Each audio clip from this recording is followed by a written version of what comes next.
Sometimes I think about the long, brutal history of progressive activism. I think we did better back in the days when we got beaten up regularly.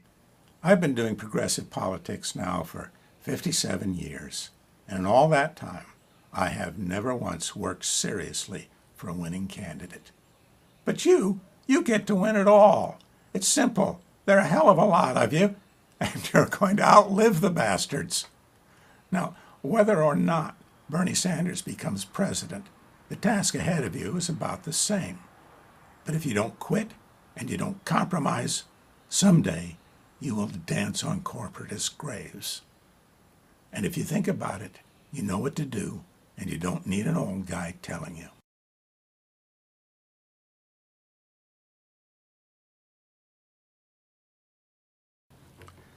There are national organizations that have done a good job of figuring out how to work with individuals at the grassroots level.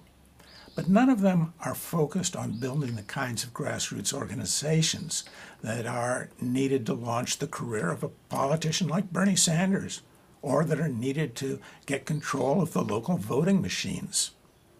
Now, I assume that a national organization focused on that kind of grassroots organizing will emerge from Bernie Sanders' campaign.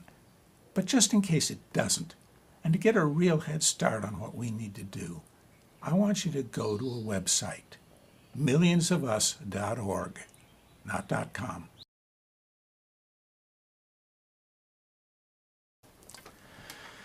Oh, third parties. I spent a good deal of my adult life working on third-party and independent campaigns as well as Democratic campaigns. And my greatest fear for this movement is that it will go down that path. I've read the ballot access laws of all 50 states. In 1976, I organized a legal effort that overturned parts of the ballot access laws of 29 states. Didn't do any good. New parties exhaust themselves on ballot access issues. I assure you it will be much easier to take over the Democratic Party from the ground up. Now, if you need that argument to be made convincingly, please go to millionsofus.org. And if you're still convinced you need to start a third party, that's where you'll learn how to do it.